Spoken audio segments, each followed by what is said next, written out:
Hi. మనం ఇంతవరకు శ్వేతపత్రాల్లో 10 శ్వేతపత్రాలకు గాను 3 శ్వేతపత్రాలు మనం డిస్కస్ చేసాం. ఇప్పుడు 4వ శ్వేతపత్రంలో వాటి విషయాలు, ఇంపార్టెంట్ విషయాల గురించి మనం ఇప్పుడు తెలుసుకుందాం. ఈ ఎగ్జామ్స్కు అనుగుణంగా ఈ శ్వేతపత్రం నుంచి ఎలాంటి క్వశ్చన్స్ వచ్చే అవకాశం ఉందనేది తెలుసుకుందాం అన్నమాట. ఇప్పుడు ఏపీ వైట్ పేపర్ 4, ఈ ఏపీ వైట్ పేపర్ 4 నుంచి మనకి వ్యవసాయ రంగం అనేది పరిచయించడం జరిగింది. ఈ 4వ శ్వేతపత్రం దేనికి సంబంధించింది? వ్యవసాయం అంటే అగ్రికల్చర్, దాని రిలేటెడ్ గురించి అనమాట.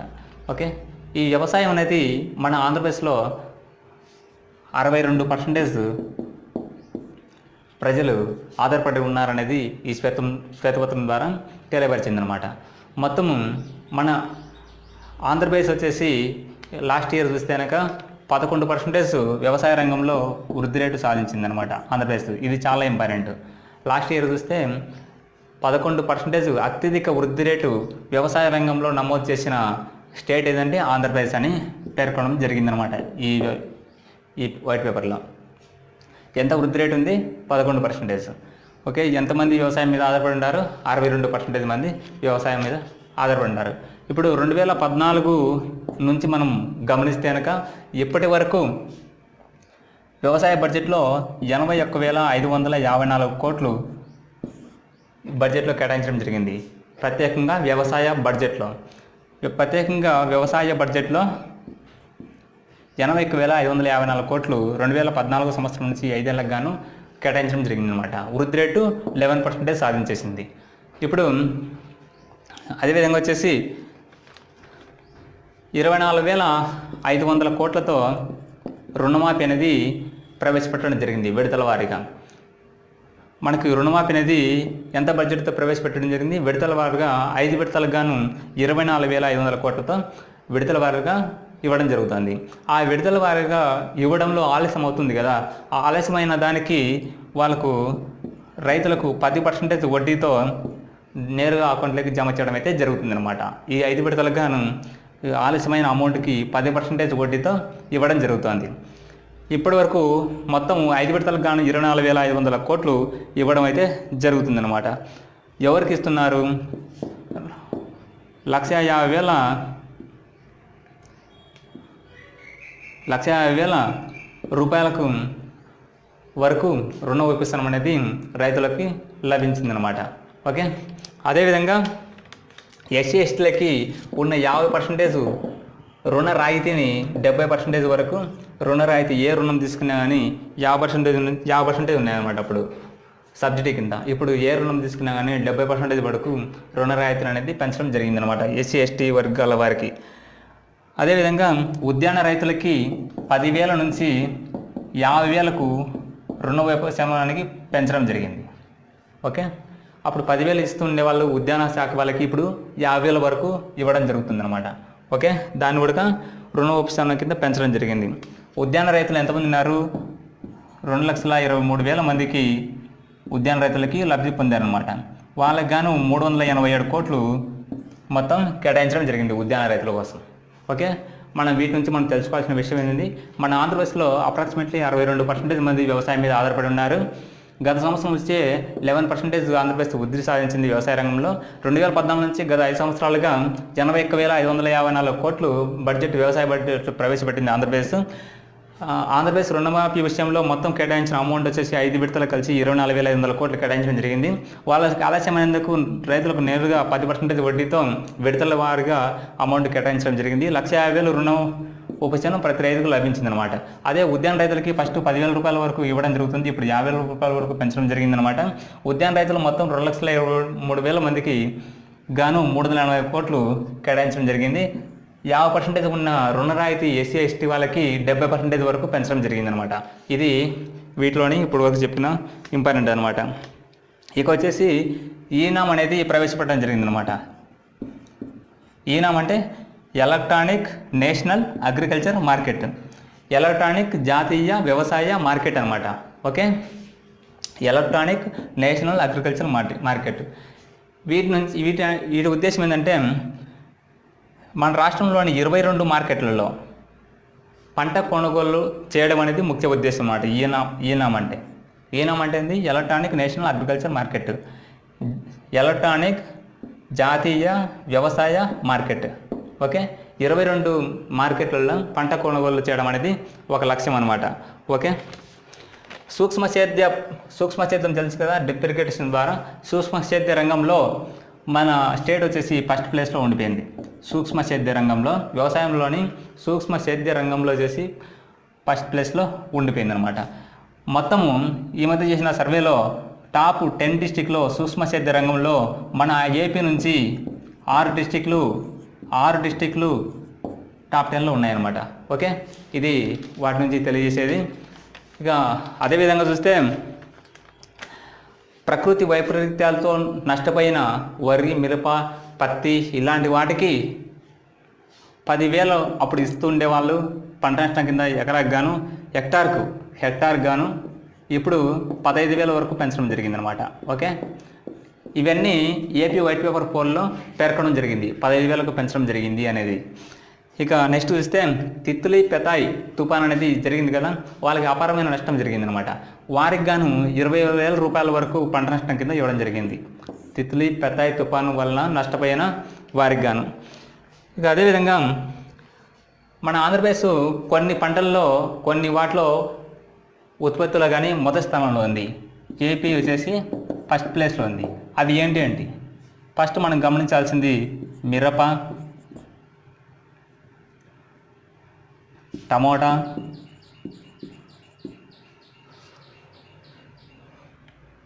నిమ్మ, కోకో,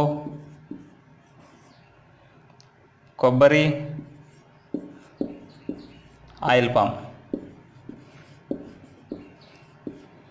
వీటిలో ఏపీ వచ్చేసి ఫస్ట్ ప్లేస్లో ఉంది. వీటిని బాగా గుర్తుంచుకోవాలి. ఏపీ వైట్ పేపర్ 4లో ఏవి ఫస్ట్ ప్లేస్లో ఉన్నాయని పేర్కొనడం జరిగిందంటే మిరప, టమోటో, నిమ్మ, కోకో, కొబ్బరి, ఆయిల్ పామ్ అనేది గుర్తుంచుకోవాలన్నమాట. అదేవిధంగా పట్టు సాగుకు గాను ఎస్సీ వాళ్ళకి 75% ఉన్నది 90% వరకు పెంచడం జరిగింది. ఇది అంత ఇంపార్టెంట్ అయితే ఏం కాదు, వీటిలో పేర్కొనాలి కాబట్టి చెప్పడం జరిగింది అనమాట. ఇంకోటి మెయిన్గా ఉద్దేశం ఏంటంటే విత్తనాల అభివృద్ధి కోసం మెగా సీడ్ పార్క్ అనేది పేర్కొనడం జరిగింది. మెగా సీడ్ పార్క్ ఇది చాలా ఇంపార్టెంట్. ఇది ఎక్కడ నెలకొల్పారు? కర్నూలులో.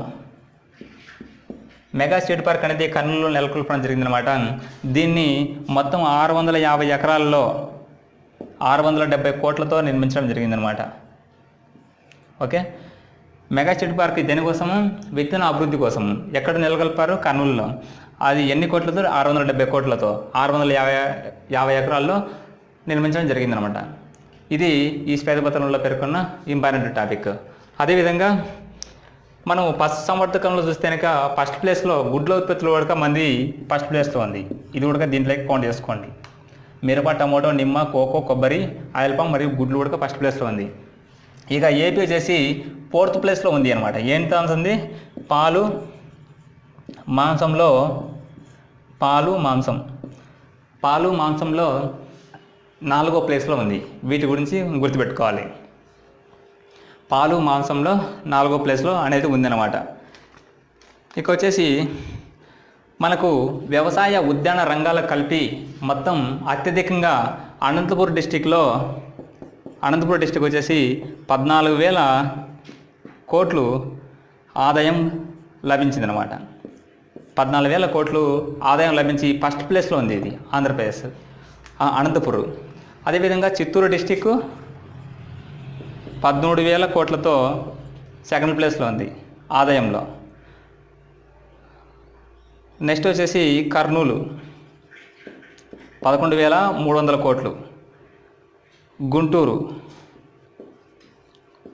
11,100 కోట్లు. ఓకే, మనకు వ్యవసాయం ద్వారా అత్యధిక ఆదాయం వచ్చిన జిల్లాలు వాటి గురించి పేర్కొంటే ఫస్ట్ అనంతపురం ఉందన్నమాట. అనంతపురంలో 14,000 కోట్లతో ఫస్ట్ ప్లేస్లో వచ్చింది.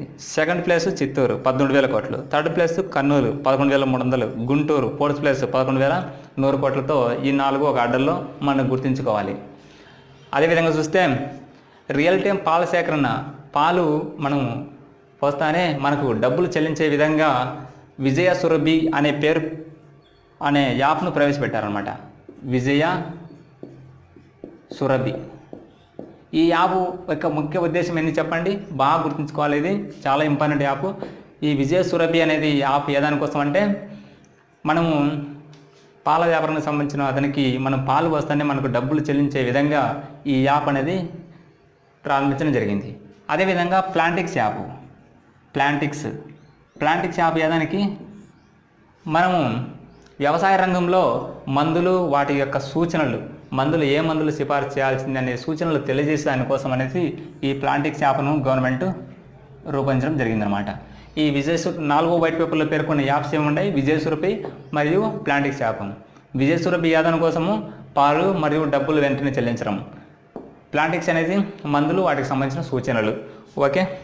అదేవిధంగా దురదృష్టవశాత్తు ఎవరికైనా కానీ ప్రమాదవశాత్తు